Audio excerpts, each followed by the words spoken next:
Voilà. Bon, chez moi, c'est tout petit, hein, d'accord. Donc, chers amis, je vous remercie donc d'avoir accepté de prendre part à ce webinaire qui va nous parler de la naissance du basketball jusqu'à nos jours. Et vous savez tout ce que c'est et comment aider le basket. Ça va être surtout un échange hein, pour nous rappeler de bons souvenirs et pour nous rafraîchir la mémoire. Et peut-être pour les plus jeunes d'entre nous, connaître un peu l'évolution du basketball jusqu'à aujourd'hui. Alors, cette présentation se fera selon le plan qui va s'afficher. Dans un premier temps, nous allons faire un bref rappel. Chef, il faut être habile. Hein. Je ne vais pas faire comme certains et puis à dire slide suivant, slide suivant. En tant que bon journaliste, je vais te dire des phrases qui doivent te guider. Hein. D'accord. D'abord, il y aura un bref rappel donc, de l'histoire du basketball. Ensuite, nous verrons comment a évolué le basketball dans le pays de référence de ce sport. Ensuite, l'Europe. Nous parlerons un peu du basketball féminin, de voir comment il est né, où il est né et comment il a évolué également. Nous parlerons aussi de l'évolution du basketball en Afrique. L'arrivée du basketball aux Jeux Olympiques, comment cela s'est fait. Et puis, nous conclurons avec quelques mots sur la réforme pardon, de la gouvernance du basketball au niveau de FIBA. Alors, pour commencer, donc, on sait tous que l'inventeur du basketball, c'est James Naismith, hein, qui est un professeur d'éducation physique dans le Massachusetts. C'est aux États-Unis. Il a démarré son basketball avec 13 règles, dont la majorité sont toujours en vigueur. Le basketball, au début, se joue avec des paniers de pêche et les ballons devaient être récupérés à la main après chaque point dans ce panier-là. Vous imaginez le travail que ça devait être. Par la suite, pour améliorer cela, il y a eu un trou qui a été percé au fond de ce panier pour permettre donc de récupérer plus facilement ce ballon et il fallait le faire à l'aide d'une longue perche puisque ce panier était placé en hauteur. Première date à retenir, non, deuxième date en 1906, donc ces paniers ont été remplacés par des paniers par des anneaux en métal qui étaient fixés à des panneaux. À l'origine, on utilisait un ballon de basketball. Bon, je crois que les gens arrivent, on va arrêter l'entraînement. D'accord. Parce qu'il y a des gens qui arrivent, oui, notamment coach Robert et puis le doyen Abel. Soyez les bienvenus. Moi, je m'entraînais un peu, vous voulez voir mon entraînement, j'arrête mon entraînement, n'est-ce pas, coach? C'est l'échauffement. Ok, on peut désactiver le partage. Donc, tu as vu, donc, comme je disais, il y aura des phrases de transition. Oui. Et j'espère que l'interprète aussi aura le temps. Je vais essayer de parler moins rapidement. Donc, tu peux désactiver le partage et repositionner l'affaire.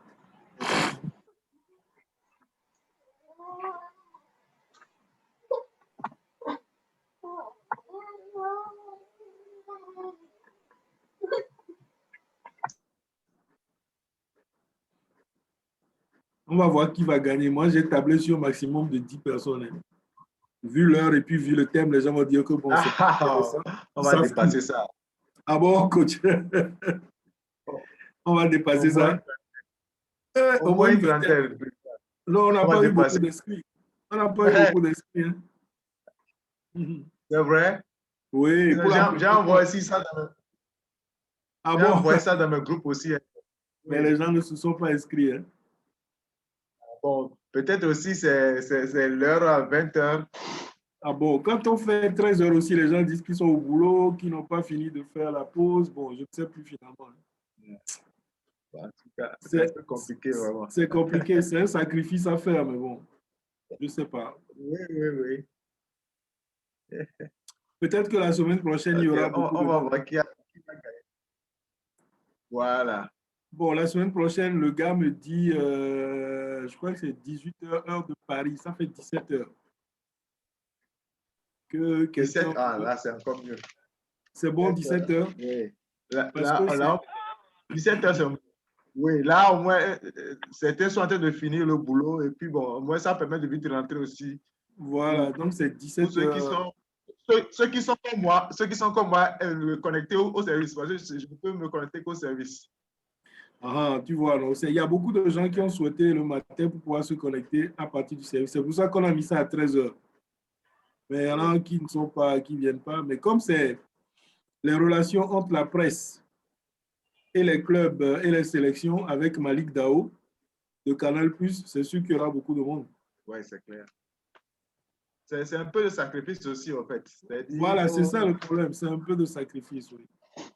On ne peut pas être tous alignés sur le même programme, donc il faut au moins sacrifier un peu de son temps. Et puis c'est une heure, c'est pas long. Donc, voilà, c'est pas long. C'est gérable. Donc voilà, bon, je ne sais pas. Bon. On verra bien. Oui. Pour l'histoire du basket, c'est très intéressant. C'est pour ça que moi, je me suis déjà aligné très tôt, parce que au moins ça permet voilà, de comprendre au moins la philosophie du basket et puis percevoir mieux le développement du basket jusqu'à ce jour, quoi. C'est voilà, c'est intéressant. ça. Voilà. J'espère que... Donc, il y a des choses que moi-même j'ai redécouvert en faisant des recherches pour ça. Salut Rachel. Rachel, tu nous entends? Elle n'a pas son micro. Tu peux lui donner le micro. Darlix, est-ce qu'elle nous entend?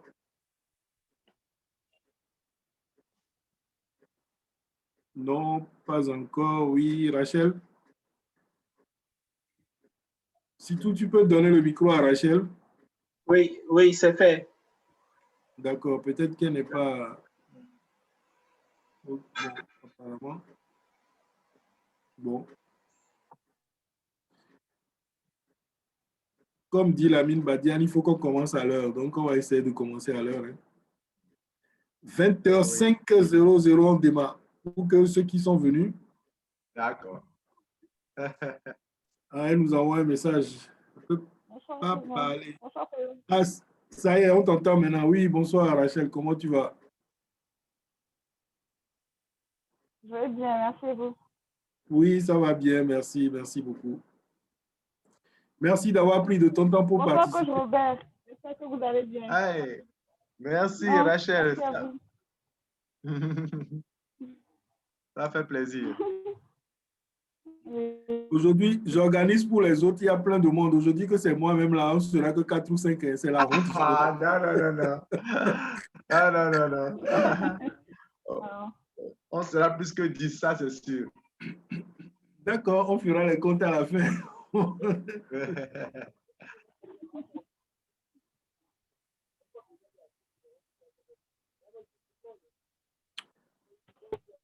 Abel était connecté tout à l'heure, mais il est reparti. Je ne sais pas pourquoi.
Oui, bonsoir à tous. Je crois qu'il y a Penga Vunga qui a levé la main pour une question. On n'a pas encore commencé, mais vous pouvez poser votre question, hein. Il y a Coach Fafadi aussi qui est là. C'est lui qui sera le modérateur.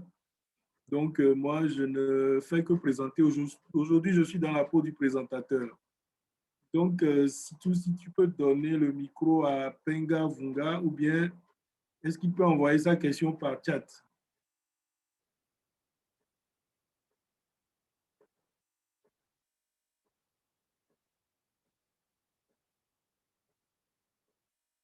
Si tout, tu es là. Oui, je suis là. Donc, tous les micros sont ouverts apparemment, hein.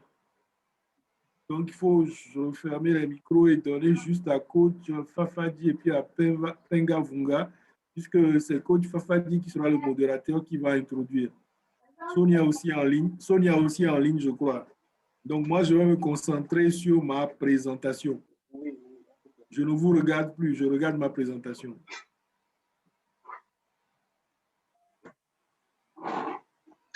D'accord.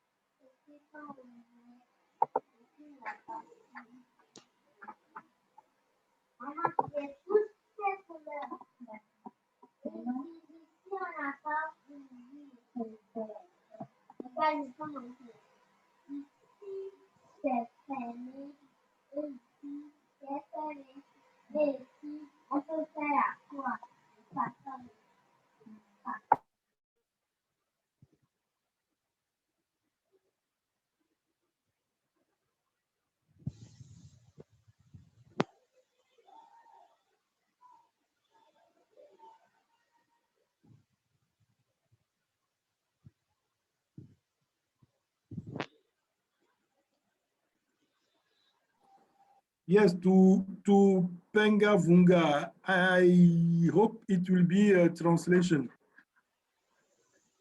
You can hear the conference in English. Maybe I will ask kindly Sonia to let you know that she is with us to translate in English.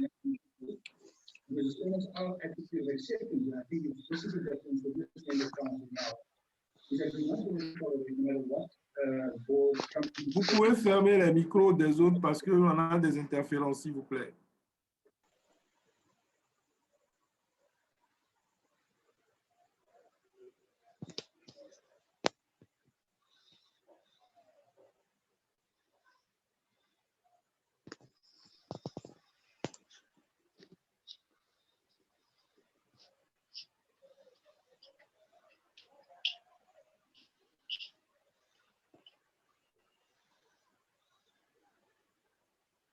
Hello, Sonia. Yeah, I can hear you now. Yeah, I've got a problem with I can. Yeah, we can hear you. We can hear you.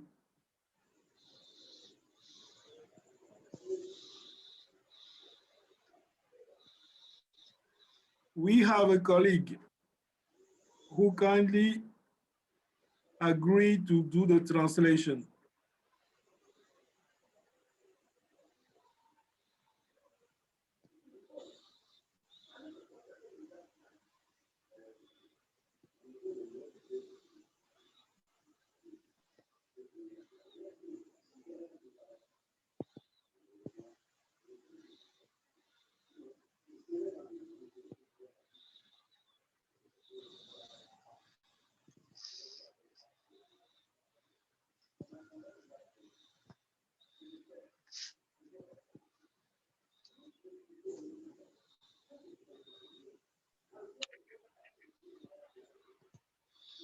Tony, mon micro, c'est bon? Allô? Oui, c'est bon, on t'entend très bien. OK, merci.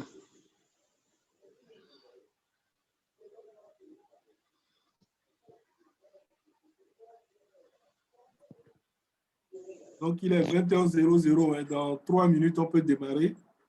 Oui. 。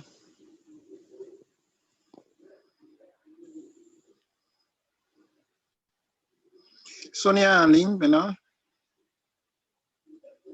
Oui, Sonia en ligne depuis, hein, depuis au moins 20 minutes, 15-20 minutes. OK.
C'est bon?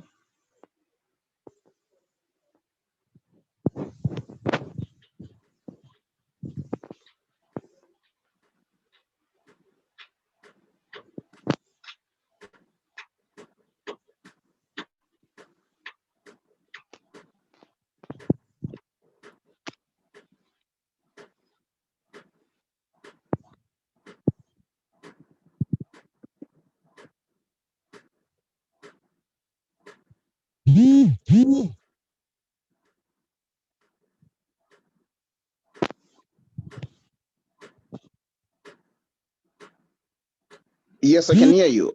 I was asking if the conference have started because I can only see a screen, a picture on the screen. I don't know what's required of me and which is the way forward. Oh, okay, that's fine. Thank you.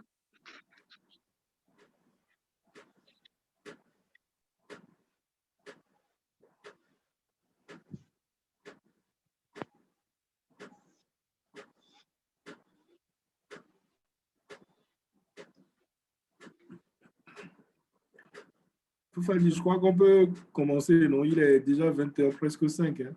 Oui, c'est moi. Ben, c'est toi le MC. Hein? Et bonjour tout le monde. Bonjour chers participants à ce 4e webinaire en Rivia.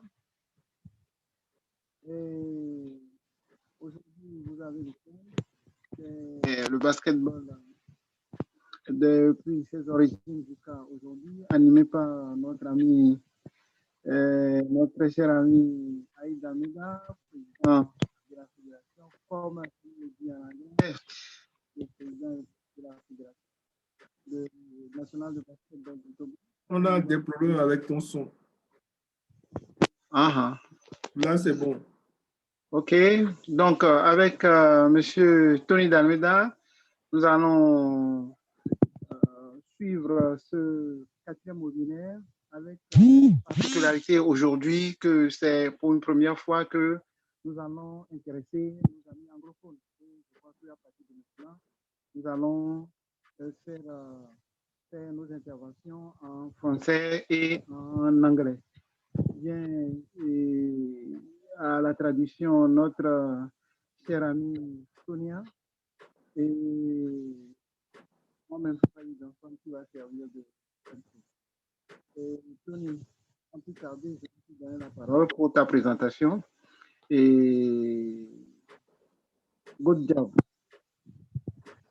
Merci beaucoup, coach Fafadji. Bonsoir à tous. Je salue tous. Je voudrais dire à Robert que merci à lui de nous avoir porté chance et on est plus d'une vingtaine déjà, alors que moi, je n'avais pas misé sur autant. Je commençais à m'inquiéter, mais coach Robert a dit de garder confiance.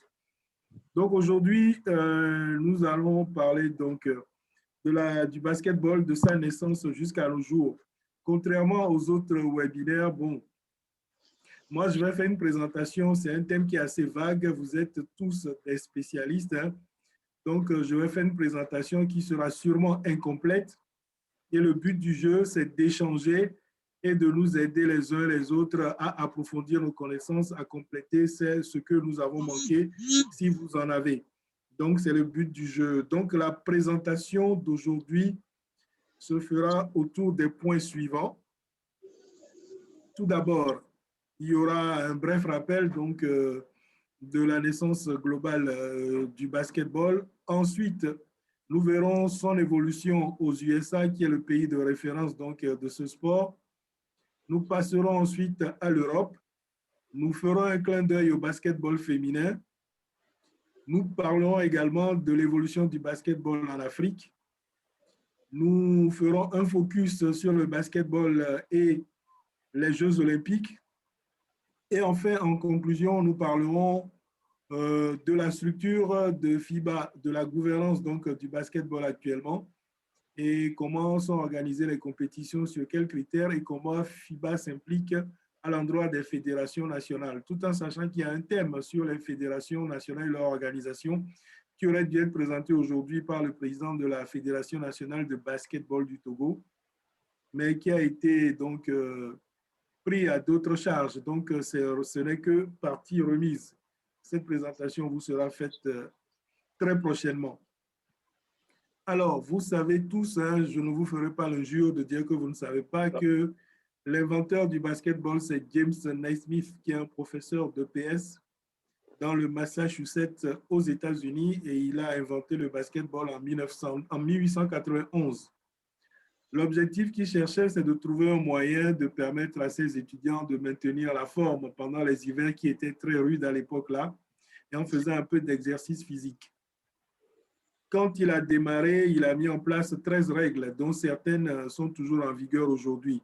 Je suis sûr que les spécialistes que vous êtes parmi nous pourriez nous dire tout à l'heure quelques-unes des règles qui sont encore en vigueur aujourd'hui. Au début, le basketball se joue avec des paniers de pêche, les ballons devant être récupérés à la main après chaque point. Donc, c'est des paniers comme celui-là. Et au fur et à mesure, on trouvait que c'était très difficile. Donc, on a percé un trou au fond de ce panier, ce qui permettait de récupérer les ballons à l'aide d'une longue perche, puisque vous savez que ces paniers étaient placés à une certaine hauteur. Après 1891, l'autre date à retenir, c'est 1906, où ces paniers de pêche ont été remplacés par des anneaux en métal qui ont été fixés donc à des panneaux. À l'origine, les premiers ballons qui ont été utilisés étaient des ballons de football. Et après, les ballons qui ont été utilisés spécialement pour le basketball étaient de couleur marron. Et ce n'est qu'à la fin des années 50 que Tony Hinkle a lancé le ballon orange que l'on connaît aujourd'hui. Son idée, c'était de le rendre plus visible pour les joueurs, mais aussi pour les spectateurs. Et jusqu'à ce qu'on en arrive ici, l'une des spécificités déjà à l'époque, c'est que la passe et le tir étaient les seules manières de se déplacer, de déplacer la balle vers le panier. Alors, aux USA, le précurseur du basketball aux USA, c'est ce qu'on appelait la National Basketball League, qui a été fondée en 1898 et qui a été dissoute en 1904. Ensuite sont venues des ligues comme la Eastern Basketball League, fondée en 1909, la Metropolitan Basketball League, fondée en 1921, et l'American Basketball League en 1925. Le 6 juin 1946 a été créée la Basketball Association of America, la BAA. Et en 1949, cette ligue donc, a fusionné avec la National Basketball League pour former la National Basketball Association, la fameuse NBA. Et déjà à l'époque, on a assisté donc à la naissance des premières stars, notamment le pivot George Mikan et le meneur Bob Cousy. L'un appartenait donc aux Lakers de Minneapolis et l'autre aux Celtics de Boston. Et donc, ces deux équipes, ces deux franchises, donc, avaient à eux seuls gagné plus de 16 titres entre 1949 et 1970. Et après les années 70, on a assisté donc à un boom de la NBA qui est devenue sans conteste la ligue la plus importante, tant en termes de popularité que de budget ou de niveau de jeu. Et avec la naissance des stars comme Isaiah Thomas, Moses Malone, Irving, et plus tard Kobe Bryant, LeBron James, dont vous voyez les images ici, ce sont vraiment les stars de ce basketball américain avec la Star System. En Europe, le premier grand événement européen se déroule en 1919 à Joinville-le-Pont. Et c'était durant les Jeux interalliés. Et ce sont les États-Unis qui ont gagné ces Jeux-là face à la France en finale. Vous voyez une image de ce que pouvaient être les tenues ainsi que le panneau et puis les premières images de joueurs à l'époque. Malheureusement, une boutade, c'est que certains terrains de chez nous ressemblent encore à cela. Entre 1919 et maintenant, vous voyez que nous, on n'a pas beaucoup évolué. Il y a certains terrains qui ressemblent encore à cela, malheureusement. Ça, ce n'était qu'une parenthèse. Il faut dire qu'aux États-Unis et en France, le jeu gagne en popularité. Et une autre date à retenir, c'est le 18 juin 1932, où a été créée la FIBA, Fédération internationale de basketball amateur à Genève, avec pratiquement une dizaine de pays, l'Argentine, la Tchécoslovaquie, la Grèce, l'Italie, la Lettonie, le Portugal, la Roumanie, la Suisse. Et il faut dire que l'un des premiers rôles, et le rôle fondamental même de FIBA à l'époque, a été de faire accepter le basketball dans la pratique, dans les Jeux qui ont été des Jeux olympiques, notamment à ceux d'été de 1936 à Berlin, où les matchs étaient encore disputés en extérieur, sur un terrain en terre battue.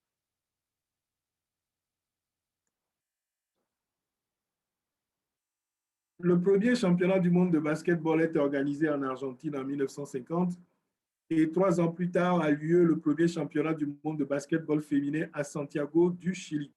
L'épreuve féminine, donc le basketball féminin, ne devient olympique en 1976 lors des Jeux olympiques de Montréal, grâce notamment donc au secrétaire général de FIBA de l'époque, Renato Williams Jones. Et le basketball féminin, alors comme vous l'avez vu, les dames jouaient donc en jupe assez longue hein, parce qu'on ne voulait pas qu'elles se dévoilent à l'époque. Vous savez ce qu'il y avait à propos et autour de la pudibonderie, c'est comme ça qu'on dit, non? Et donc, en 1892, les règles du jeu ont été adaptées pour les femmes par Sanda Berenson Abbott, qui était elle aussi professeure d'éducation physique au Smith College dans le Massachusetts. C'est elle qu'on voit à gauche tenant une corde à l'image. Donc voilà, c'est elle qui a traduit ou bien qui a adapté les règles du jeu pour les femmes. Et en 1885, il y a eu la publication du premier recueil des règles du basketball féminin par Clara Gregory Bayer, qu'on voit également à l'image. Et voici une image de son ouvrage, qui est Newcomb College Basketball Guide for Women. Et donc, c'est elle qui a publié ce premier recueil des règles du basketball féminin. Et à l'époque, chose curieuse, le basketball s'appelait basket avec QE2TE. Et ces règles sont publiées pour la première fois en 1899. Et donc, la première édition du Women's Basketball Guide d'Albert Spalding a été éditée en 1901. Donc, tout ça pour vous dire que le basketball féminin a été pris très, très, très au sérieux, surtout dans les universités et les collèges américains.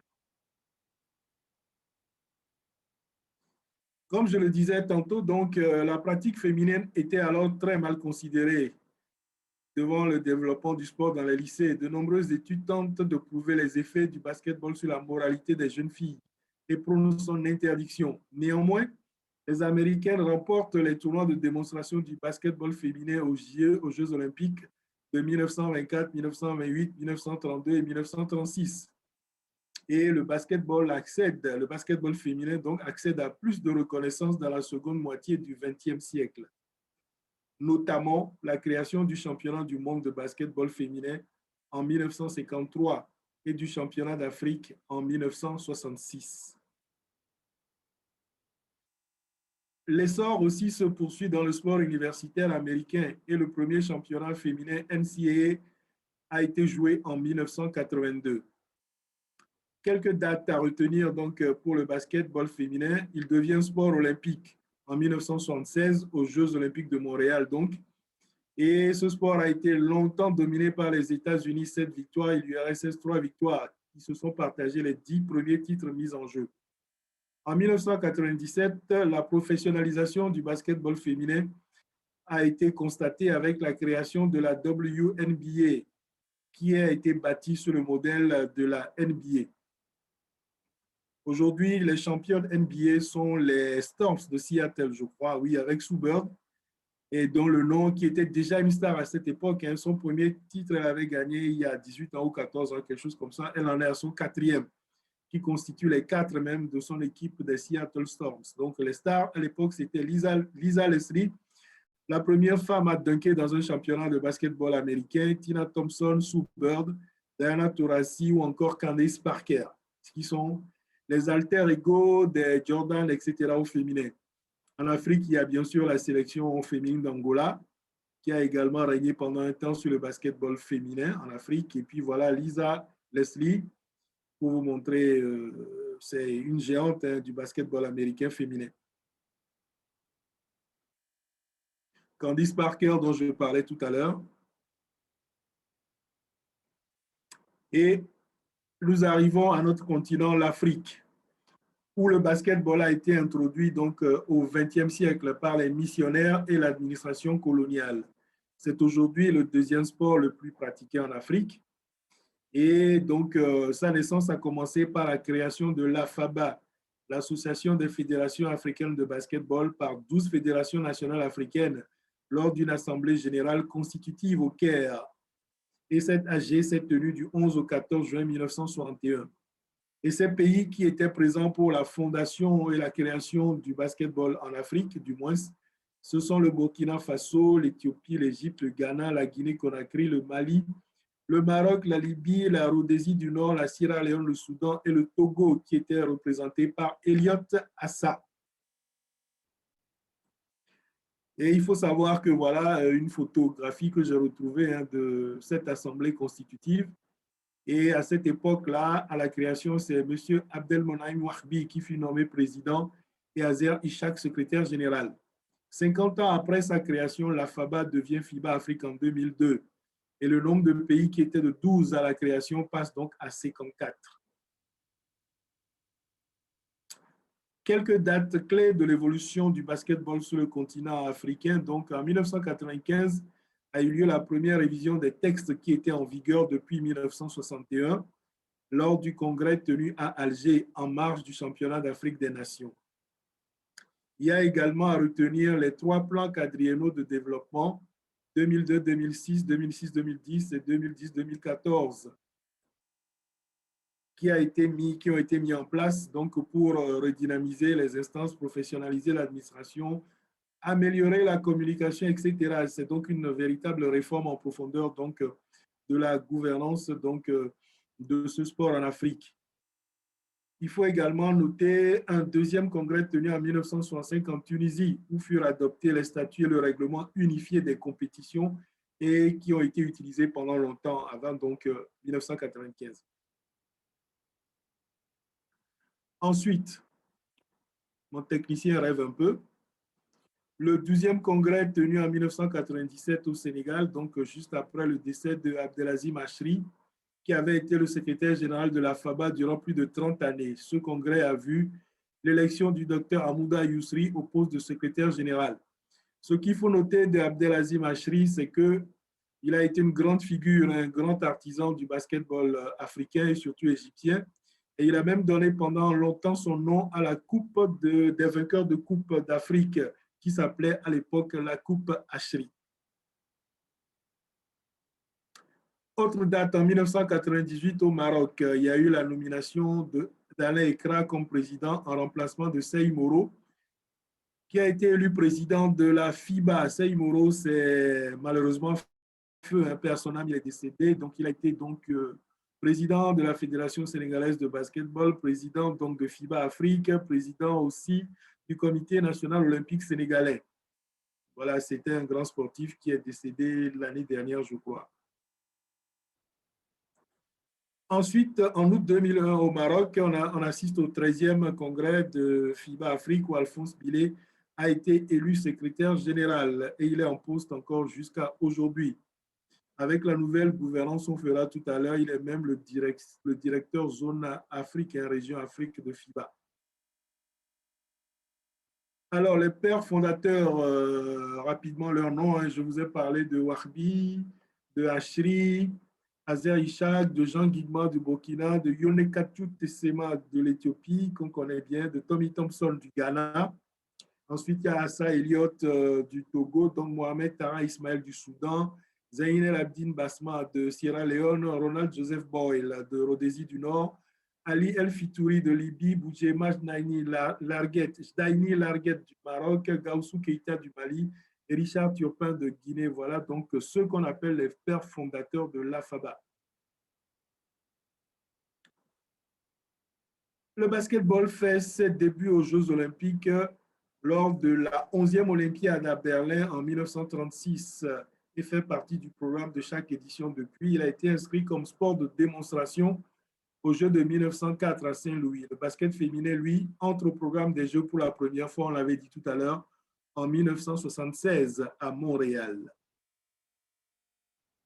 Et vous avez quelques étapes clés en 1924, 1930, 1935, 1949 et donc à partir de 1955, on vous raconte à peu près la souffrance du basketball féminin avant d'arriver à être accepté au JO. Donc 55, sa demande d'admission est rejetée une première fois. En 1965, 10 ans plus tard, une nouvelle demande d'admission a été rejetée lors de la 64e session du CIO à Madrid. Et en 1972, la proposition de la commission du programme a été approuvée, ce qui fait qu'en 1976, donc, il y a eu la participation pour la programmation pour la première fois du basketball féminin aux Jeux olympiques. Alors, quelques figures rapidement, quelques images hein, de ce basketball-là. Rapidement, donc, ça, c'est l'équipe féminine. Chef, c'est l'équipe féminine de France.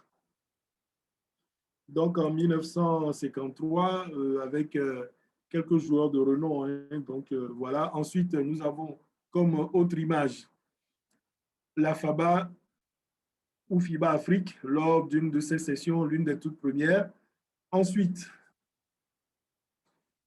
Abdelazim Achri, dont je parlais tout à l'heure. Abdelmoulaim Wahbi, qui a participé donc en tant que joueur aux Jeux olympiques 1936 avec l'équipe d'Égypte. Il a été aussi arbitre et il a officié pendant 2 Jeux olympiques, 48 et 52. Il a notamment arbitré la finale États-Unis-URSS. Il est le premier président, je crois, non, il devient président de la Fédération égyptienne de basketball de 52 à 69, puis président de la FABA de 61 à 69. Donc, c'est un grand monsieur du basketball africain qui est malheureusement décédé, paix à son âme. C'est vraiment les pères fondateurs. Ensuite, il y a aussi d'autres. Prochaine image, s'il vous plaît. Voilà une image que j'avais retenu de vous faire partager, puisque tout le monde sait que je suis un grand défenseur du basketball féminin. Celle de George Ann Wells, le 21 décembre 1984, qui a été la première jeune fille à réussir un dunk en championnat universitaire. Image suivante.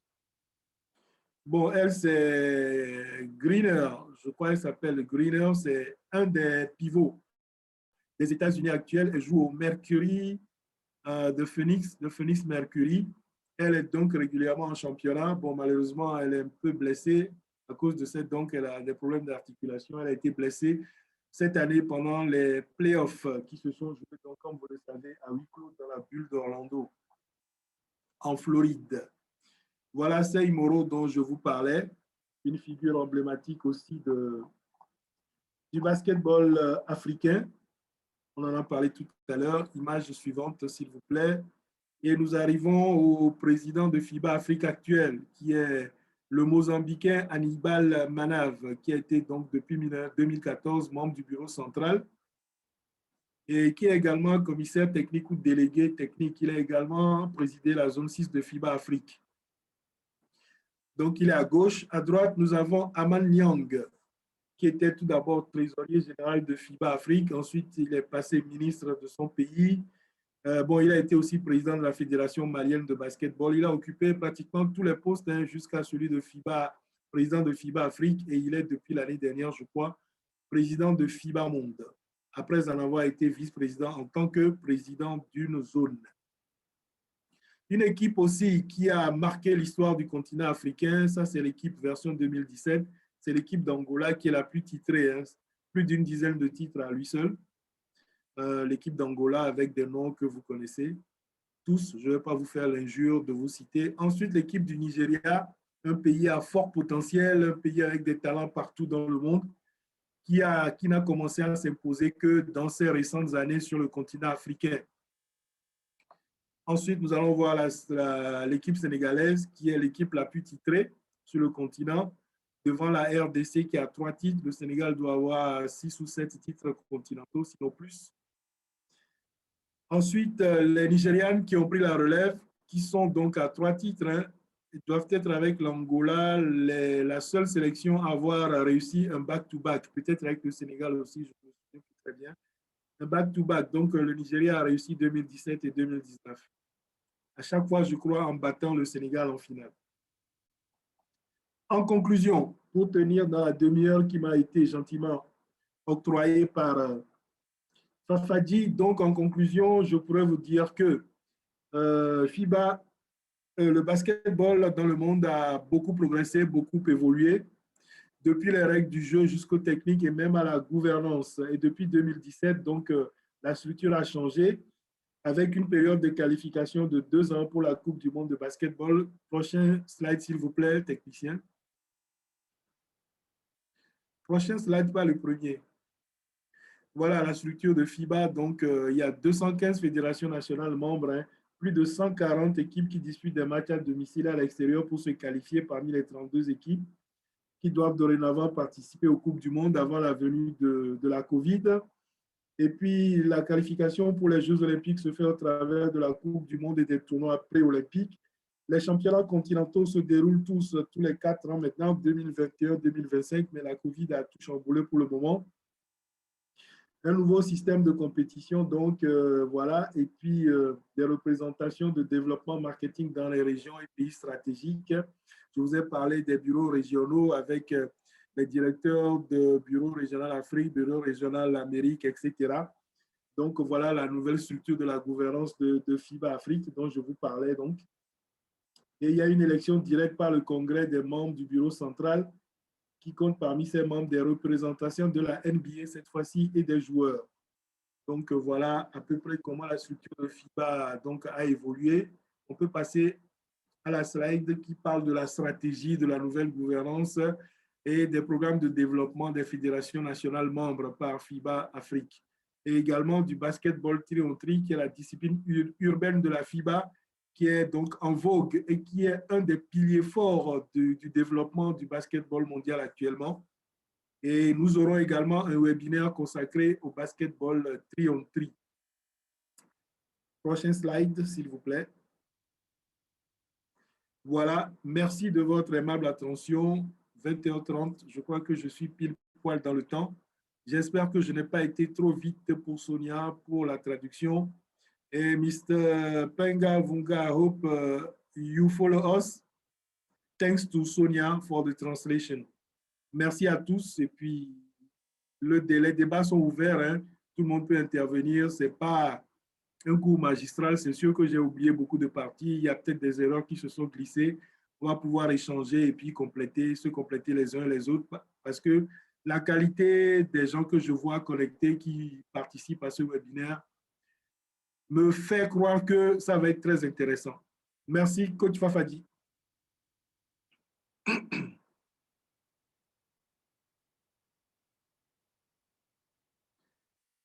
On a perdu le coach.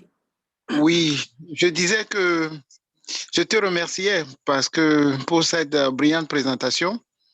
Et le tour est joué. Et comme tu le dis, on va laisser la parole à nos amis pour compléter les informations. Et le basketball, c'est un jeu que nous aimons tous. Et vous n'êtes pas sans savoir que c'est l'une des fédérations, le FIBA est l'une des fédérations qui contiennent le plus de membres au monde, malgré que ce ne soit pas le sport roi. Et donc, dans la nouvelle formule, on voudrait en faire une grande communauté où on va avoir tout le monde, tous ceux qui participent à la vie du basket. Et si je voudrais remercier aussi Sonia. Je crois que Tony, tu n'as pas embêté beaucoup parce que j'ai eu peur un tout petit peu après. Et je crois qu'il a su rendre comme cela se doit pour mettre beaucoup plus à l'aise nos amis anglophones. Et tout de suite, je vais donner la parole. Et si des gens ont des questions, ils n'ont qu'à les poser. Questions ou compléments d'informations, ça nous intéresserait beaucoup. Et surtout pour le basketball féminin, on a vu que Tony s'est un peu attardé là-dessus parce que il est un spécialiste de basketball féminin depuis toujours et j'ai constaté qu'il a toujours gardé son cap. Et s'il y a d'autres informations, on attend bien ces informations. S'il y a des questions, on les attend aussi. Donc, vous avez la parole, chers participants. Je voudrais juste rajouter que j'ai oublié le basketball en fauteuil roulant, qui est le handisport, qui est le sport handisport le plus développé au monde. Voilà, merci. Ah oui, merci.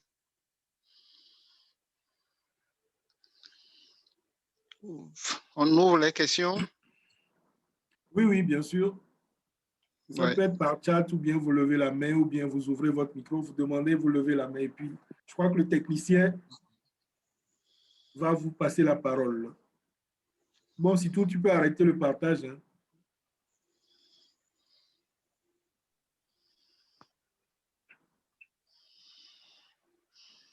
Voilà, il y a beaucoup de coachs. Hein. Oula, je vais être bombardé ici aujourd'hui. Si je mens, on va m'arrêter.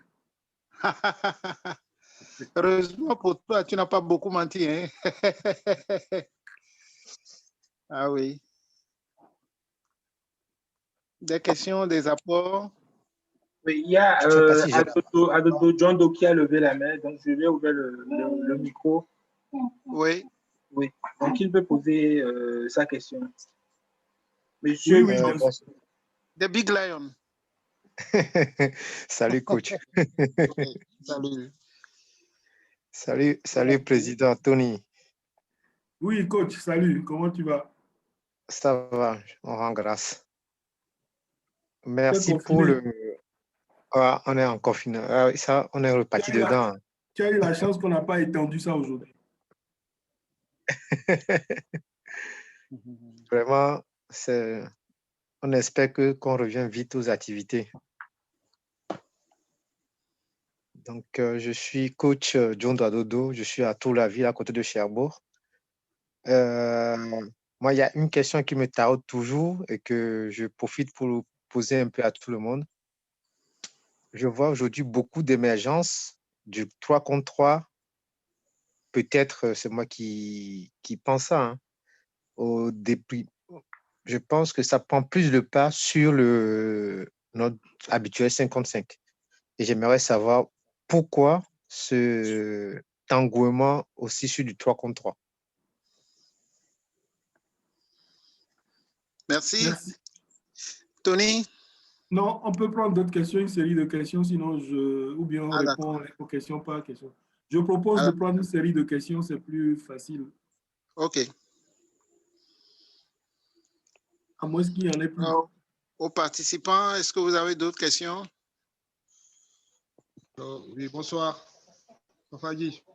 Oui, bonsoir, Lucien. Tony Dameda, bonsoir. Bonsoir, mon frère. Comment ça va? Oui, ça va, ça va. Ça va. Bon, j'aimerais poser, c'est juste toujours pour un appui par rapport à la question que coach de vient de parler, c'est sur le 3 contre 3. Ce qu'il vient de dire, je voudrais que vous m'éclaircissiez un peu et Fafadi aussi peut apporter son apport.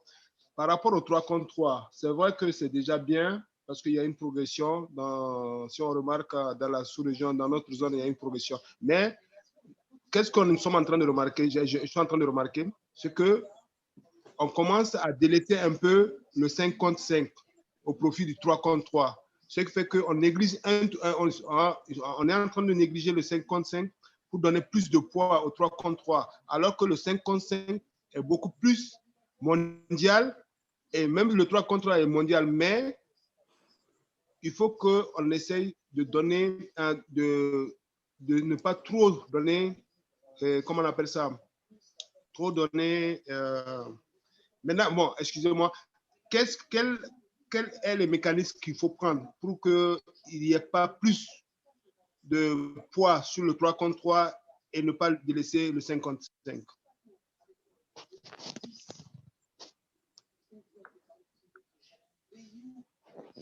OK. Allô? Oui, c'est bon, on vous a entendu. Ah. Coach, je peux y aller? Oui, oui, vous pouvez. S'il n'y a pas d'autres questions, je crois que vous pouvez prendre en attendant, puisque la même question revient. Autant faire des éclaircissements en même temps, oui. OK. Merci beaucoup. Donc, la première question du coach à Dodo. Émergence du 3 contre 3 au détriment du 5 contre 5. Pourquoi? Bon, la première raison, à mon sens, c'est une raison économique. Il y aura un webinaire consacré au tri-on-tri. Il n'y a pas de souci là-dessus. Vous allez pouvoir développer là-bas, mais je vais répondre. Je crois que c'est une raison économique parce que pour pratiquer du tri-on-tri, ce n'est pas très cher et on n'est que 4. S'il faut voyager, c'est plus facile de faire voyager 4 personnes plus 2 coachs, je crois, ou plus un coach. Mais ce n'est pas évident. Hein. Même chez nous, ici, on n'arrive pas à voyager tout le temps avec le tri-on-tri. Donc, mais c'est la première raison. Et puis, c'est la philosophie du tri-on-tri qui est sûrement un basketball, comme on dit, street basketball, qui est fondé sur ça. Et puis, c'est du, comment je peux appeler ça? C'est un basketball qu'on a essayé de faire naître au sein de la jeunesse, accompagné de musique. C'est une ambiance festive qui a été développée autour du basketball. Ce qui n'est pas le cas au basketball 5 contre 5 où c'est un peu plus sérieux, un peu plus structuré. Il y a moins l'instinct du joueur qui est là. On a besoin d'être discipliné, de suivre des consignes du coach. Alors qu'au tri-on-tri, bon, on laisse libre cours à la technique, à la puissance physique et à l'ingéniosité de chaque joueur. Donc, c'est la réponse que je peux apporter, mais tout le monde peut y contribuer pour apporter sa part. Alors, pour la question de Lucien était, qu'est-ce qu'il faut faire pour donc empêcher que le tri-on-tri ne prenne le pas sur le 5-on-5 sur le basketball traditionnel? Bon, là, je n'ai pas de réponse. Peut-être que d'autres ont des éléments de réponse. Je crois que le basketball 5-on-5 doit se réinventer et essayer. Sinon, effectivement, à l'allure où vont les choses, il risque d'être subjugué ou bien submergé par le tri-on-tri. OK. En fait, j'ai une dernière question de quelqu'un qui l'a envoyé par le chat qui dit merci Tony, en tant que Togolais à l'étranger, où en est le basketball togolais? Voilà, donc le basketball togolais, bon, je crois que je ne suis pas très bien placé, même si je suis ancien président de la fédération. Il faut toujours savoir se prononcer dans ces circonstances-là. Le basketball togolais, bon, avec la COVID-19, tout le monde est à plat, mais avant, on avait disparu parce que, bon, on n'a pas fait l'effort de nous renouveler, on n'a pas les infrastructures, les dirigeants sont malheureusement laissés à eux-mêmes et puis il n'y a pas beaucoup de financement, etc. C'est toujours les mêmes problèmes que nous avons et nous ne participons pas beaucoup aux compétitions internationales et nous avons un problème de formation, de recyclage de nos cadres et tout ça. Je crois que le coach Fadi en sait quelque chose, tous les coachs qui sont ici d'ailleurs. Donc voilà à peu près la réponse que je peux apporter. Merci beaucoup. Allô? Oui, merci Tony. Et Allô? oui, vous permettez que j'aille un peu sur la question, sur les deux premières questions, si c'est possible, compléter. OK. OK. Oui. Et bon, vous voyez, le 3 contre 3 est venu à un moment où il y avait une léthargie, OK, au niveau du basketball africain de façon générale. Vous voyez, et on était en train de changer le mode des compétitions et on ne savait pas ce qu'on devait faire concrètement dans nos États parce qu'il y avait seulement les 12 équipes ou bien 16 équipes qui étaient qualifiées. On devait tabler sur ces équipes-là pour pouvoir se remettre dans ce profil que proposent maintenant les compétitions en Afrique. Et donc, il n'y avait pas une participation de tous les pays à ces compétitions de 5 contre 5 et le moyen le plus facile pour les petits pays à qui était destiné, je crois, le 3 contre 3 était justement de participer aux compétitions de 3 contre 3, était de faire le 3 contre 3. La deuxième raison aussi, donc la première raison, c'est peut-être dû au fait qu'il y a changement dans le mode des compétitions et on avait voulu s'adapter avec ce qui était prenable, ce qui pouvait le faire, les grandes équipes qui pouvaient le faire en ce moment-là. Donc la deuxième raison que je pouvais avancer, c'est que Tony l'a déjà dit, le 3 contre 3, parmi les 4 piliers du basketball One FIBA, le 3 contre 3 constitue un des piliers. C'est un pilier fondamental. Pourquoi? Parce qu'il y a un document, je ne sais pas, vous allez le chercher, le 3 contre 3 de la rue à une compétition, aux Jeux olympiques, quoi. Donc, le 3 contre 3 a pris tout de suite. Pourquoi? Parce qu'on s'est dit, vous savez, avec moi, que les combinaisons se font toujours à 2 ou à 3 au basket. Et tout basketteur est passé par le jeu à 3. Et donc, le 3 contre 3 est venu comme, c'est pas une solution à une situation donnée. Et ça a pris tout de suite. Ça a pris tout de suite, surtout dans nos pays. Ça a pris tout de suite. Mais ça ne veut pas dire que le 5 contre 5 est complètement à terre, quoi. Le 5 contre 5 va revenir. Mais je crois que si ce n'était pas Covid, on allait, tous les États allaient se relancer dans ce 5 contre 5-là en vue de participer aux prochaines compétitions valablement. Donc, voilà un peu ce que je pourrais ajouter. Le 5 contre 5 n'est pas complètement mort, n'est pas tué par le 3 contre 3, mais c'est compte tenu des circonstances qu'on a gardé, qu'on a eu cette situation-là. Mais je crois que cette situation-là va être vite reprise par le temps. On attend Covid, après Covid, je crois que ça va redémarrer normalement. Voilà un peu ce que je voudrais ajouter. Oui, Fafa, oui, allô? Oui. Oui, Lucien, s'il te plaît, on va donner la parole à Penga Vunga qui est en anglais. Et on te donne la parole après. Penga Vunga. Hello, how are you, sir? Fine, and you? Yes, I'm fine. It's difficult to follow up. I've been hearing comments and I'm trying to participate. It's difficult. I don't know what they're talking about. I'm trying to follow and it's quite difficult on my side. I don't know if it would be proper to wait for an email where it will explain what's about and so that I can follow up. Because the longer I stay and the longer I try to hear, it's quite difficult. I don't think I'll catch up at any point. OK. Okay, this is the first time we are trying to do the translation simultaneously. So it will be interesting to have your opinion about that and to let Sonia, our translator, to let her know what are your difficulties. So now we are talking about the basketball 3-on-3. And the participants are asking why the 3-on-3 is taking the place of the traditional basketball, which is played by 5 people against 5 people. Okay. The first question was that. And the second was, what can the National Federation do to try to slow down the 3-on-3, not to let this type of basketball take the lead upon the 5-on-5. And the last question was about Togo basketball team.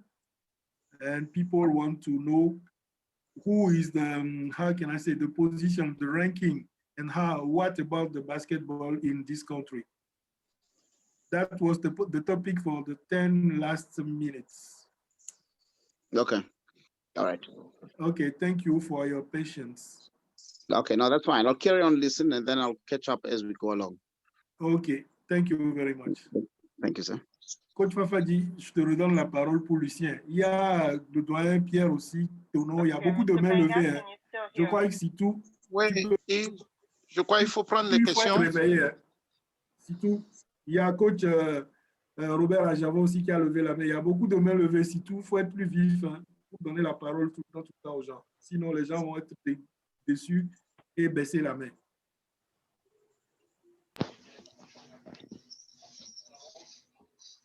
Allô? Oui. Oui, Lucien, vas-y. Ok, moi, bon, j'ai suivi un peu, j'ai suivi comment l'intervention de Fafadi, c'est pertinent ce qu'il vient de dire, mais moi, mon inquiétude, c'est ce que je suis en train de dire. Moi, mon inquiétude, c'est quoi? On a remarqué que dans la sous-région ces derniers temps, c'est vrai qu'il y a le Covid, mais on a remarqué que nous sommes en train de délaisser un peu. Et ce qui fait que les joueurs qui sont censés jouer en équipe nationale au niveau du 5 contre 5 sont en train d'être rapatriés au niveau du 3 contre 3. Ce qui fait qu'il y aura, on risque d'avoir un jour où le 3 contre 3 est en compétition, le 5 contre 5 est en compétition et des deux côtés, on aura besoin de ces joueurs-là. Comment s'y prendre? Et c'est ça. Donc, du coup, je pense qu'il faut revoir ce mécanisme-là pour voir quel genre de joueur est orienté uniquement pour le 3 contre 3 et vraiment faire, allô? Oui, vas-y. Ouais, faire cadrer le 5 contre 5 et permettre à ce que le 5 soit... Parce que c'est qu'est-ce qu'il fait? Sinon, vous savez que maintenant, au niveau du 5 contre 5, c'est des points. Et si nous, on ne compétit pas en 5 contre 5, on va, c'est vrai que même le 3 contre 3, c'est des points qui ne fait que s'accumuler. Mais si on ne compétit pas aussi au 5 contre 5 régulièrement, nous allons chuter pour remonter jusqu'à ce qu'on arrive au niveau des autres qui sont déjà en montée. Ça va prendre du temps. Donc, moi, je pense que c'est bien, c'est une bonne chose que nous sommes en train de se développer au niveau du 3 contre 3. Mais il faut mettre encore plus l'accent sur le 5 contre 5 que nous tous nous connaissons, que nous avons évolué dedans pour vraiment permettre à ce que le basketball au niveau de notre zone, moi je parle de notre zone, puisse vraiment se relever au niveau des autres zones qui sont un peu plus au-dessus de nous. Merci. Ok, merci beaucoup. On va donner la parole à Gilles Crépi-Ayayi. Ensuite à coach Pierre Tonon, ensuite à coach Robert, et il y a un dernier coach que j'ai vu qui avait levé la main, à coach Robert et puis à coach Jofiel. Donc Gilles Crépi, Pierre Tonon, Robert Ajavon et Jofiel Agbenou. Oui, bonsoir. D'abord, je voudrais essayer de répondre un peu, enfin, de compléter. Je voudrais essayer de compléter quelques petites choses par rapport déjà à l'apparition du 3 contre 3. il faut savoir que, comment dire, à l'origine, on a quand même des sports qui étaient déjà en extérieur. J'entends par là le beach volley, le basket pas le basket, le beach soccer, etc. Or, le basket était en retard par rapport à ça, donc le 3 contre 3 a dû, enfin non, le basket a dû s'exporter vers l'extérieur pour avoir une visibilité. Ensuite, il y a eu aussi ce qu'on appelle la mondialisation, c'est-à-dire quel était le moyen de pouvoir justement démocratiser le basket. Et il s'avère que nous sommes tous d'accord aujourd'hui que les playgrounds, il y en a partout, que ce soit en ciment, en goudron, en terre battue, etc., ou en herbe même.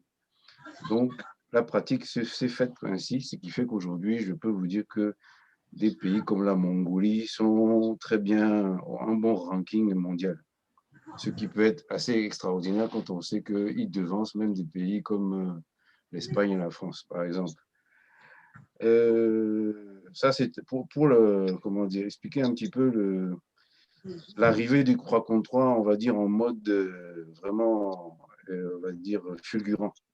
Tout simplement aussi parce que aujourd'hui aussi, bon, j'entendais Lucien Été qui disait que le 3 contre 3 a pris le pas sur le 5 contre 5.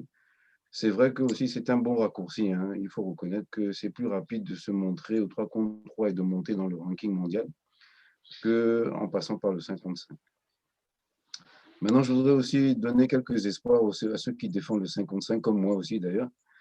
C'est que le 5 contre 5 nous apporte quand même aujourd'hui, et c'est là qu'il va falloir peut-être travailler, comme tu disais, Tony, c'est-à-dire se réinventer, ou bien préserver des valeurs. Qu'est-ce que la valeur du 5 contre 5? C'est la valeur collective. Et la valeur collective, justement, elle est quand on fait une action à 5. Regardez les gens qui se lèvent dans les tribunes, etc., quand ils applaudissent une action de contre-attaque en 3-4 passes sans dribble, etc. Ou bien tout simplement aussi ce qu'on appelle les valeurs de défense. Les valeurs de défense aussi aujourd'hui sont très relevées. Et donc, cela nous permet d'applaudir une bonne défense. Une bonne défense, c'est très, très télévisuel aujourd'hui. Les gens montrent ça dans des clips. Et autant quand vous regardez les actions qui sont, qui passent sur YouTube et ailleurs, on voit principalement… Tu peux Oui, accélérer, s'il te plaît, parce qu'il y a beaucoup de mains qui sont levées. Ok, d'accord. Donc, je disais, donc, on voit beaucoup donc, de ces choses-là. Et donc, derrière, écoutez, les règles, elles évoluent, hein, puisque au niveau arbitrage, l'attaque revient à la mode. C'est-à-dire qu'on laisse beaucoup plus de choses sur l'attaque. Donc, ça permet justement au 5 contre 5 d'être un peu plus présent. Voilà, j'en ai fini. Merci beaucoup. Merci beaucoup. Coach Pierre Tonon. Doyen, tu nous entends? Il n'est pas parti, j'espère. Doyen Pierre Tonon, ton micro. Oui. Voilà. Vraiment, je tiens à vous remercier une fois encore. Ce sujet que tu as pris me semblait vraiment très large et tu as su vraiment le présenter. Je t'en remercie très sincèrement. Je suis un peu habitué pour donner l'historique du basket aux étudiants. Tu m'as éclairé beaucoup avec ton exposé et le mot me manque pour te remercier. Apporter un petit complément que le sujet à la prochaine, que les aspects qui concernent l'évolution du terrain, de la raquette et du règlement, si on peut. C'est pour ça que je disais que c'est un peu grand, un peu vaste. Si on pouvait les ajouter, je pense que ça va améliorer vraiment un peu plus encore l'exposé. Mes sincères félicitations à toi et à tous les organisateurs de ce webinaire. Merci beaucoup. Merci beaucoup, doyen. Merci, ça me fait chaud au cœur, ces félicitations. C'est vrai que c'était très, très, très vague et très large, donc j'ai essayé de tenir dans les 30 minutes. Et comme vous avez constaté, je n'ai donné aucune dimension parce que vraiment, je ne voulais pas me mélanger dans dans les aspects. Merci beaucoup. On va donner la parole à coach Robert, mais avant, je vais prendre une question d'une collègue du Burundi. C'est Nadège, il ne faut pas que j'écorche son nom, Nadège Mouraoro, je crois. Si elle m'écoute, non, c'est Nadège Maoro. Voilà, elle est du Burundi. Merci beaucoup pour la brillante présentation. Ma question, quel est réellement le poids de la FIBA ou de la FIBA Afrique sur la gouvernance des fédérations membres? Je suis Nadège, journaliste des sports au Burundi. Et il y a une autre question qui dit, do we have real basketball teams in Africa? If yes, which countries? Je vais commencer par celle-là, c'est le basketball en fauteuil roulant. Yes, we have a lot of real basketball teams in Africa. South Africa in particular. En Afrique du Sud en particulier, c'est très développé là-bas, surtout en Namibie. Dans les pays de l'Afrique de l'Est, c'est très développé. Au Togo aussi, on avait une équipe en e-sport de basketball. Je sais que dans les pays de la zone, il y en a. C'est vrai que ce n'est pas très médiatisé, ce n'est pas très médiatique, mais il y en a. Il y a beaucoup de pays africains, 3 ou 4, notamment les pays de l'Afrique de l'Est, qui participent aux Jeux paralympiques et ils y vont en basketball. Voilà ce que je peux dire. Maintenant, le poids de FIBA Afrique sur la gouvernance des fédérations membres, là, vraiment, c'est une question à double tranchant parce que, bon, les fédérations nationales sont avant tout des émanations des ministères, ça dépend des politiques, mais quand même, pour participer aux compétitions, tout l'encadrement, tout l'environnement réglementaire et tout ça est imposé par FIBA Afrique, les cotisations, la formation, le recyclage, l'évolution de carrière dans le basketball africain, tout ça, c'est réglementé par l'instance fêtière du basketball. Voilà la réponse que je peux apporter. Et évidemment, d'autres peuvent prendre la parole pour compléter et je m'en vais donner la parole à coach Robert. Merci beaucoup. OK, merci beaucoup, Président Tony. Je voudrais vraiment te remercier pour cet exposé très riche. Et en tant qu'entraîneur, j'aime toujours faire un peu de la formation théorique à nos joueurs. Donc, l'histoire du basket m'intéresse énormément. C'est pour ça que je voudrais faire d'abord une doléance, si c'est possible, de pouvoir avoir accès après au support de votre présentation. Et maintenant, je voudrais apporter 2 apports aussi par rapport à votre exposé. Et d'abord, je voudrais parler un peu de, disons qu'il y avait un sport ancêtre au basket qui était le poc-à-poc, qui a été pratiqué par les Mayas. Donc ça, certainement inspiré les inventeurs du basket. C'était un sport qui se jouait avec la hanche, mais avec pour objectif de mettre la balle en caoutchouc dans un cerceau. Mon deuxième apport se situe au niveau du nombre de joueurs qui jouaient avant. Je crois qu'en 1891, ils jouaient d'abord en 9 contre 9 avant d'évoluer ensuite au 5 contre 5. Et comme certains de nos collègues sont en train de parler de 3 contre 3, peut-être c'est l'évolution normale de notre sport qui va peut-être nous conduire vers le 3 contre 3. Et puis, ma dernière intervention sera une question. J'ai entendu parler d'un Togolais, Assa Elliott, comme l'un des membres fondateurs du basketball en Afrique. Donc, je voulais savoir de qui il s'agit et si on peut avoir un peu un aperçu de cette personne. Merci beaucoup.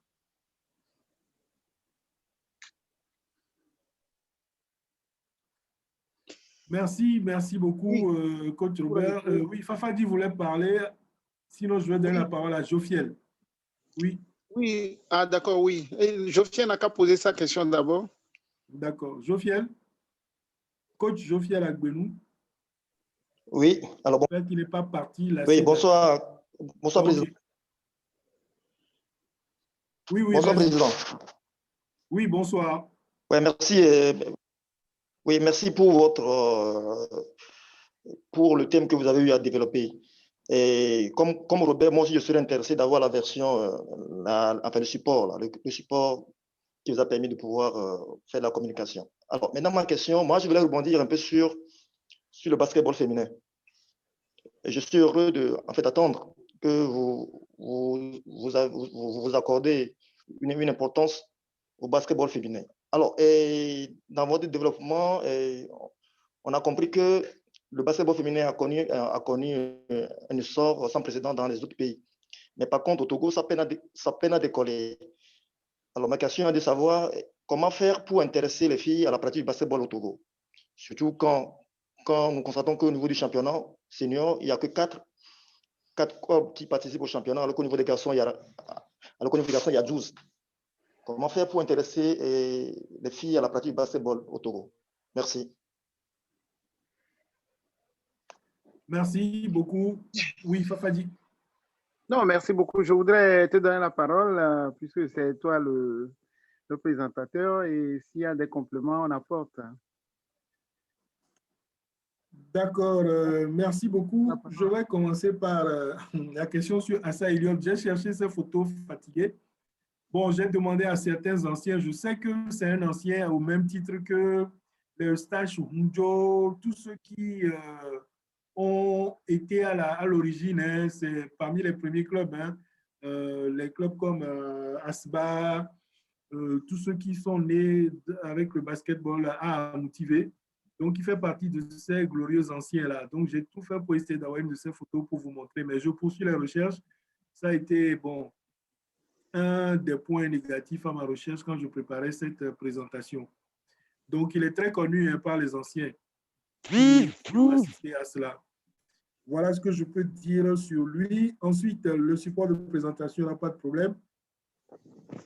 Ensuite, il y a la question de Jofiel Agbenou sur pourquoi est-ce que le basketball féminin n'est pas développé au Togo. Vous savez, c'est un problème culturel, à mon sens. Hein. Vous savez que les jeunes filles ne sont pas faciles et puis, vous savez, l'éducation des jeunes filles par nos mamans, par nos mères, la pratique du sport. Vous avez vu à la naissance du basketball aux États-Unis, c'était des problèmes aussi. Nous, on n'a pas encore totalement franchi le cap, même si les choses ont beaucoup évolué. Donc, c'est un problème culturel. On estime que la jeune fille, bon, je crois que nous avons une dame, elle va peut-être aussi intervenir tout à l'heure pour nous éclairer. Je pense que c'est surtout culturel où la pratique du sport n'est pas totalement ancrée dans les habitudes, dans la culture togolaise. Sinon, bon, en tout cas, c'est beaucoup mieux qu'il y a 20 ans. Maintenant, il faut redonner, faut retrouver les moyens d'intéresser à nouveau les jeunes filles. Bon, et puis, vous savez que les jeunes filles ne durent pas longtemps. Il n'y a que 3 clubs, alors qu'avant, il y a une dizaine d'années, on avait aussi 8 clubs féminins. Il y avait beaucoup de clubs féminins qui prenaient part au championnat Ligue de Lomé et puis il y avait des clubs à l'intérieur du pays. Une fois cette génération passée, je crois que bon, la formation n'a pas suivi, les générations ne se sont pas renouvelées. Et puis voilà, vous savez que très tôt, les dames se marient et quand elles se marient, les messieurs n'aiment pas que les dames aillent pratiquer le sport. Il y a les problèmes de maternité, tout ça qui vient s'ajouter aux difficultés que les jeunes filles ont pour pratiquer le sport. Et puis, il y a les problèmes aussi, on le voit souvent en Europe, où parfois les athlètes de haut niveau qui sont des jeunes filles sacrifient, par exemple, la maternité pour pouvoir être performantes. Donc, les problèmes de menstruation, tout ça ne sont pas correctement gérés. Et puis après, quand elles arrêtent la pratique du sport, elles ont du mal à avoir des enfants, elles ont du mal à concevoir. Donc, ça crée des drames psychologiques dans les familles, etc. C'est pour ça que de temps en temps, de plus en plus, plutôt, vous voyez au haut niveau, les jeunes filles qui interrompent leur carrière sportive pour aller devenir mère, se marier, fonder un foyer avant de revenir. Il y a beaucoup d'exemples, Isabelle Yakoubou, Sirabat Zambélé pour le handball français. Il y en a d'autres, hein. Même Candice Parker, dont on a parlé, a interrompu sa carrière pour devenir mère. Donc voilà, il y a beaucoup de cas comme ça que nous devons intégrer, des phénomènes sociologiques et culturels que nous devons intégrer. Donc ce n'est pas simple. C'est vrai que le problème d'infrastructure aussi, parce que les jeunes filles sont a priori fragiles. Quand elles doivent se jeter par terre sur le goudron, ce n'est pas la même chose que si elles arrivaient à se rouler par terre sur un parquet ou bien sur du tartan. Donc, vous voyez, il y a beaucoup de choses comme ça. Même pour les plus courageux, c'est parfois difficile. Voilà ce que je peux dire là-dessus. Je sais que ce n'est pas satisfaisant, mais bon, de mon côté, c'est les arguments que je vois. Mais les autres peuvent compléter aussi. Merci beaucoup, coach. Fafadi. OK, merci beaucoup, Tony. Et je vois que tu essaies de tout balayer en même temps. Et puis, j'apprécie à sa juste valeur ton intervention. Et en prenant un peu ce que tu viens de dire, il y a aussi le basketball qui est en compétition avec d'autres choses aujourd'hui, d'autres activités aujourd'hui. Les filles aiment peut-être aller dans le domaine de la couture. par exemple, pour faire des mannequins, ils préfèrent aller ou bien sortir ou bien s'adonner à l'Internet, etc. Il y a tous ces aspects-là qu'il faut considérer aujourd'hui, qui font qu'il y a moins de filles dans les compétitions ou bien moins de filles dans les équipes, il y a moins d'équipes féminines. Vous voyez. Maintenant, comment faire pour qu'elles reviennent? Et ça doit être toute une stratégie. Il faut qu'on voit le mal et puis qu'on se remette au travail sérieusement. Peut-être en permettant de faire un leadership au niveau de la jeune fille, parce qu'aujourd'hui, il y a certaines décisions qu'elles prennent. Pas forcément elles-mêmes, mais comme tu l'as dit tout à l'heure, c'est peut-être en se mariant qu'elles ne peuvent plus continuer, ou bien peut-être lorsqu'elles craignent de ne pas faire une bonne maternité. Tout ça, ce sont des problèmes qui, en Afrique, vous voyez, des problèmes comme ça ne sont pas d'actualité, en fait. Et donc, on se réfugie derrière ces critères-là ou bien ces problèmes-là pour dire que la jeune fille, de moins en moins, s'intéresse à la chose, au basket. La dernière fois, je cherchais à avoir trois entraîneurs au niveau du basketball féminin au Togo. Je me suis rendu compte que les trois qu'on avait ne sont plus opérationnels. Je ne sais pas si vous voyez un peu. Et donc, il va falloir recommencer complètement. Et ensuite, je vais aller un peu dans le sens de la question posée par notre amie burundaise. OK, bon, aujourd'hui, FIBA Afrique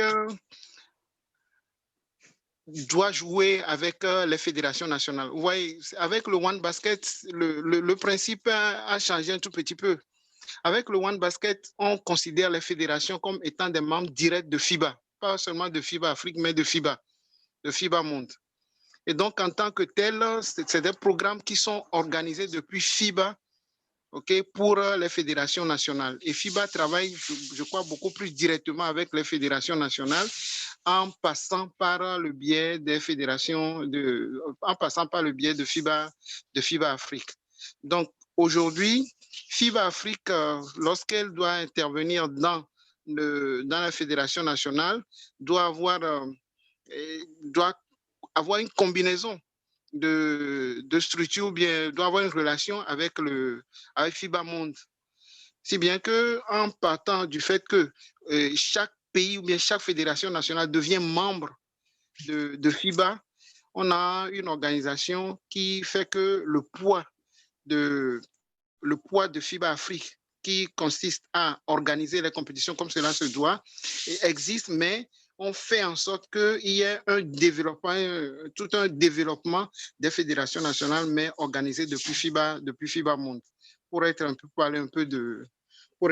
peu à la question de notre ami de Burundi.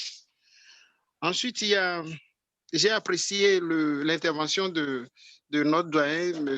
Pierre Tonon, et qui a voulu qu'on intervienne un peu sur les aspects techniques, qui est aussi mais comme tu l'as dit, il y a quand même à élargir un peu, mais comme on est limité par le temps, on ne pouvait pas, et je crois qu'on pourrait, si c'est possible, en faire un webinaire après, c'est-à-dire en faire une séance de trucs après pour aider d'autres personnes aussi, surtout les techniciens. Comme il est beaucoup plus un commissaire, il est dans cette logique-là.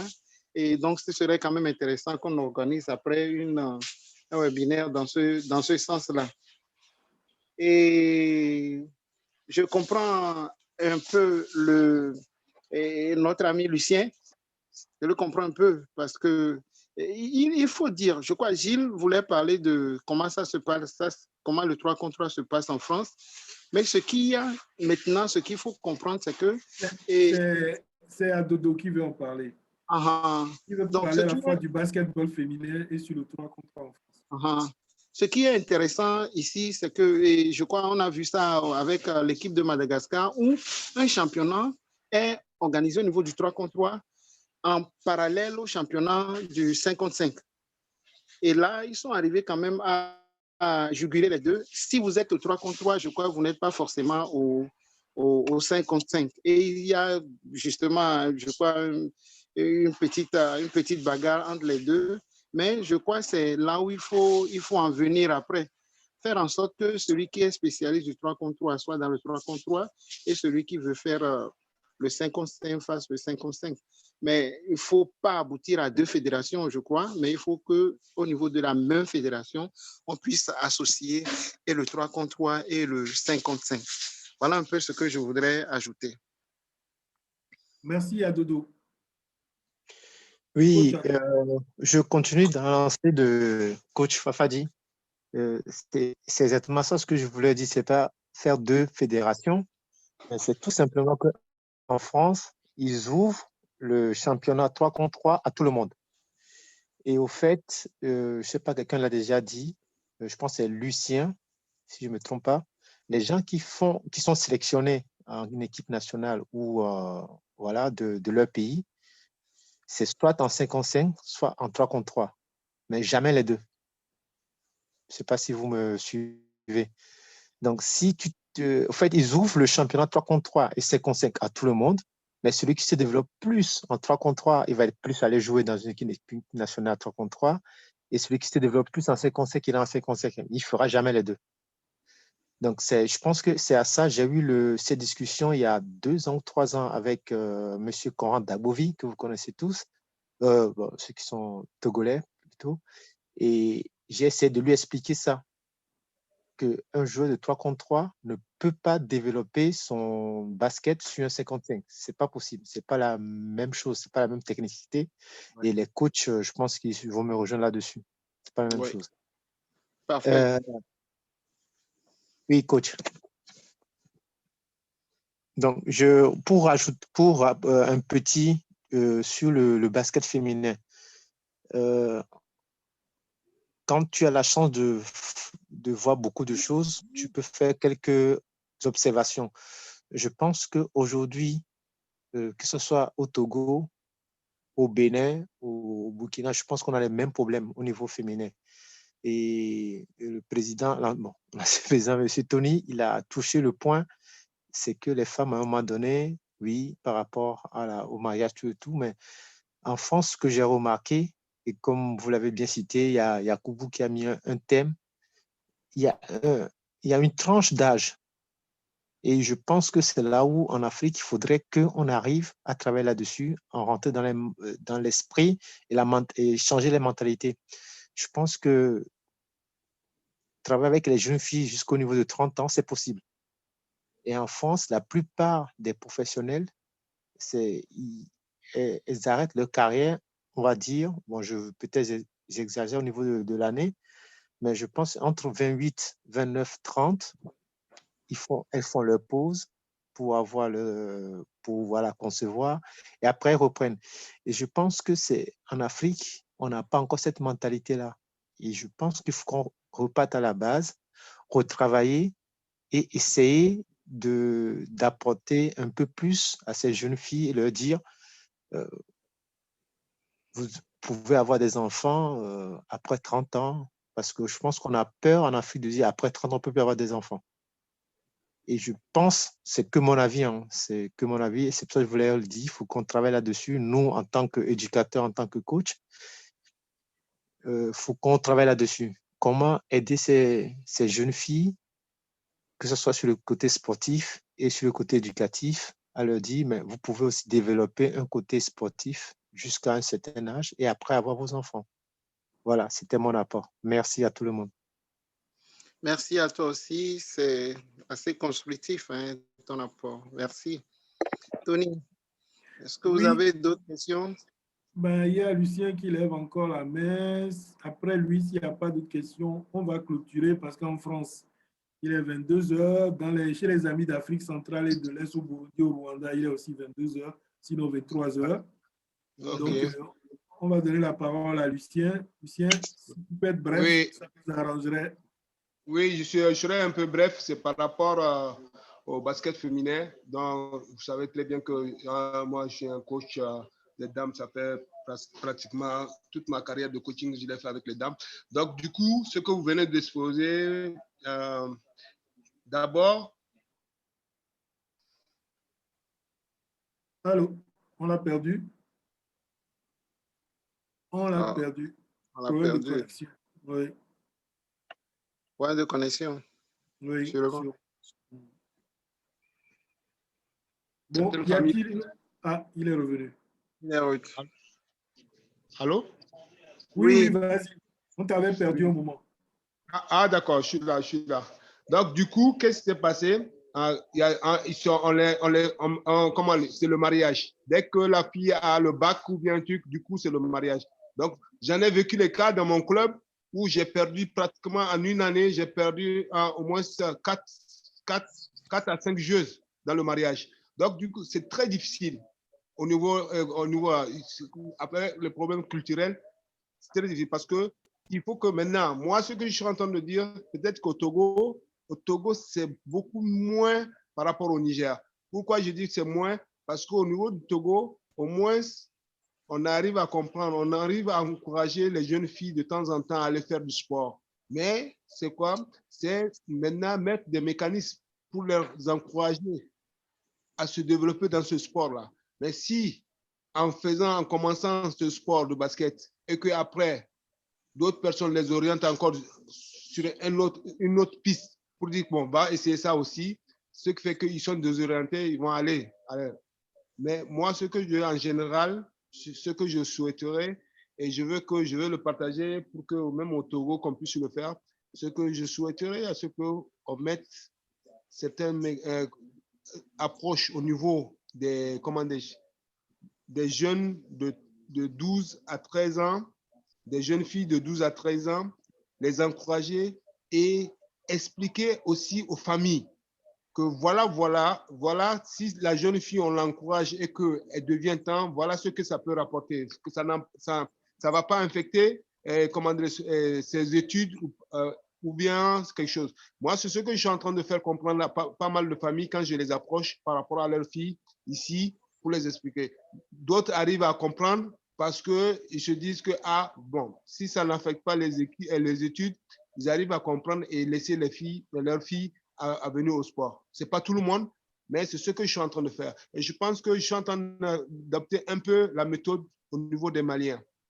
C'est ce qu'ils sont en train ils ont fait, où ils rentrent dans les familles, expliquer pour dire quoi. Et ça, bon, ce qui a encore boosté les jeunes filles au Mali, c'est parce qu'il y a eu des compétitions où les aînés ont gagné une Coupe d'Afrique et que ça a permis de donner des villas et autres là. Et ce qui fait que ça a encouragé certaines familles qui sont un peu nantis, qui sont un peu de permettre à leurs enfants d'aller faire le sport. Ce qui fait que dans les centres au Mali, vous allez trouver au moins une vingtaine, une cinquantaine de jeunes filles qui sont là en train de pratiquer. Là. Moi, je pense que c'est cette approche qu'il faut qu'on essaye d'adopter, tant au Niger que comme au Togo, c'est d'approcher beaucoup plus les familles, les expliquer l'impact de la chose qui est le basket pour encourager ces jeunes filles-là. Parce que si elles s'intéressent, une fois que la fille s'intéresse, c'est de l'orienter et d'expliquer à ces familles que voilà, si elle pratique, elle va réussir, mais son évolution va faire que peut-être qu'elle va aller au professionnalisme ou bien ça va la permettre aussi de défendre les couleurs de son pays et qui peut le permettre aussi d'aller ailleurs, pas seulement en France ou bien, mais ailleurs. Voilà. Moi, je pense que c'est de mettre des mécanismes en place qui peuvent, permettre à ce qu'on doit faire. Sinon, si on remarque, c'est pas seulement au Niger ni au Togo, hein, c'est un peu dans la sous-région que le basket féminin est en train de chuter parce que les jeunes filles ne s'intéressent plus à la chose parce que on n'a pas une bonne politique d'approche pour encourager les parents à les faire venir. Voilà un peu ce que je voulais dire sur le basket féminin. Okay, merci Lucien. Et je crois que c'est une expérience que qu'on va partager avec les autres et qu'on va voir ce que ça va donner. Sinon, c'est une belle expérience.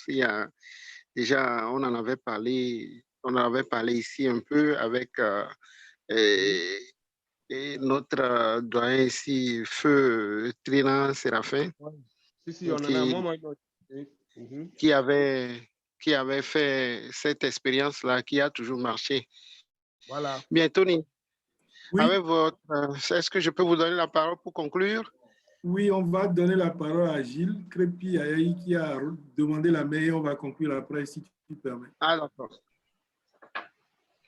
Allô, Gilles? Oui, merci de me donner la parole. Je voulais juste compléter, Lucien, il a très bien exposé le fait de voir les familles, c'est très important. Il faut savoir que dans les équipes féminines, en règle générale, l'avantage, c'est la solidarité et la cohésion. Donc, à partir du moment où on arrive à, comment dire, à faire venir les filles à partir de 12 ans, 13 ans, 11 ans même, on est sûr que si l'équipe tient par des liens de solidarité, de camaraderie, etc., on gardera un gros vivier. Après, le tout est de faire ce qu'on appelle le renouvellement, de toujours partir sur des 11 ans, 12 ans, 13 ans, 11 ans, 12 ans, 13 ans, les faire grandir. On les perdra à un moment donné, comme l'ont si bien dit Tony, Lucien, John Doe.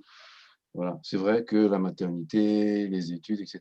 Mais le renouvellement se fera puisqu'il y aura une base. Voilà, c'est tout ce que je voulais dire. Ok, merci beaucoup, Gilles. Et nous sommes sur la même ligne. Je crois que c'est une piste qu'il faut approfondir. C'est une piste qu'il faut approfondir. Et dans cette logique-là, je crois que chacun va réfléchir et qui plus est, revenir sur ça et voir dans quelle mesure on peut en faire une stratégie pour les prochaines fois. Merci beaucoup à tout le monde. Tony, si vous avez un dernier mot. Oui, je voudrais remercier tous les participants qui sont restés jusqu'à maintenant. J'avoue que j'étais un peu inquiet en voyant le nombre d'inscriptions, mais pardon. Je remercie encore coach Robert qui m'a encouragé, qui m'a dit non, il y aura du monde, qu'on sera nombreux, oui, avec tous les coachs qu'il y avait là. C'était donc des échanges de haut niveau et j'ai retenu qu'il faut qu'on développe la partie technique avec les dimensions du terrain, les règles de jeu. J'ai remarqué aussi qu'il y aura la partie tri-on-tri. Je crois que Serge Akoussa, qui est le point focal du Togo, est là. On va essayer de trouver le point focal dans un autre pays du continent pour parler avec lui du tri-on-tri. Et je remercie tout le monde. Moi, je suis toujours émerveillé quand je vois des confrères, journalistes du Rwanda, du Burundi, de RDC, du Cameroun, qui se connectent. Bon, dans la zone ici au Bénin, à côté, au Niger, pour Lucien, je suis content aussi, mais je ne pensais pas que les gens de l'Afrique de l'Est allaient être au courant de ce que nous faisons et s'inscrivons. Malheureusement, on n'a pas beaucoup de journalistes du Togo, comme d'habitude. J'ai vu quelques 2 ou 3. Merci à eux. Mais j'espère que la semaine prochaine, ils seront nombreux parce que la semaine prochaine, nous aurons Malik Dao qui commente le basketball sur Canal+, qui viendra nous présenter les spécificités des relations médias et clubs, médias et sélection nationale, avec comment il faut entretenir ces relations-là, comment organiser les conférences de presse, etc. Donc, Malik Dao viendra nous parler de cela. Ce sera jeudi prochain. L'heure sera déterminée, ça peut être 17h ou 18h de Paris, donc ça fait 17h, temps universel, normalement. Maintenant, on verra avec lui pour confirmer. Sinon, il a confirmé sa présence. On est déjà en train d'échanger par rapport au support. J'ai noté aussi que quelques-uns ont demandé le support. Et voilà, je vais faire un petit coucou à Sonia. Elle a remercié très sincèrement. Et I would like to say thanks to Penga Vunga for his patience. And thanks to Sonia for her translation to help Penga Vunga to try to follow us, to try to understand all that we've said this night. We will try to improve our system to allow our English, c'est comme ça on dit non Sonia, our English spoken participants to participate more actively with us. Voilà, mon anglais de Border of Ghana là, est passé. C'est quoi cet anglais francisé là? Mon anglais de Border of Ghana est passé. Merci à tous. Merci à tous ceux qui ont participé. Merci pour votre patience et l'honneur que vous m'avez fait de participer à ce webinaire. Et donc, avec la permission de coach Fadi, merci à Sitou qu'on a un peu chauffé de l'autre côté, mais ce n'est pas facile de manager tout ça. Merci à tout le monde. Et puis, coach Fafadi, je te redonne la parole pour le mot de la fin. Oui, merci à tout le monde. Merci justement aux participants. Merci surtout aux participants qui ont voulu, qui sont restés jusqu'à présent et qui ont montré et fait un montre de l'intérêt qu'ils ont pour ce programme que nous avons mis en place. Et Penga veut parler, comme c'est le seul, il fait partie des anglophones que nous avons. On va lui laisser la parole. J'allais même voir si on pouvait donner la parole à la Burundaise, puisque c'est la seule dame pour qu'elle puisse intervenir. Mais non, il y a beaucoup d'autres dames, hein, mais il y a d'autres dames aussi, mais j'ai essayé de les faire parler. Non pas. Penga, you can speak. Can you speak? Yes, I was saying also, merci. I think I'll learn a bit of French as we go along. I'll be saying merci beaucoup. Ok, merci à toi. Merci à toi aussi. Donc, je dis merci à tout le monde. Merci à toi, Tony, pour cette brillante prestation, je le rappelle. Et vivement la prochaine fois pour qu'on se retrouve encore. Parce que ça constitue de plus en plus une belle famille, une grande famille. Et puis, je crois que nous allons toujours en grandissant. Et vivement la prochaine fois avec Malik Daou pour son intervention qui sera beaucoup plus donnée, je crois, destinée aux journalistes. Mais ça n'empêche pas que autant nous avons été aujourd'hui, que nous soyons tous là la prochaine fois. OK, Tony, merci beaucoup. Sitou, merci beaucoup, Sonia. Et un coup d'essai, un coup de maître, comme je le disais, la prochaine fois, on saura quoi faire pour que ça puisse aller beaucoup mieux. Et à tous les participants, je dis un grand merci, un grand coucou et vivement la prochaine fois. Bye bye. Bye bye. Ouais.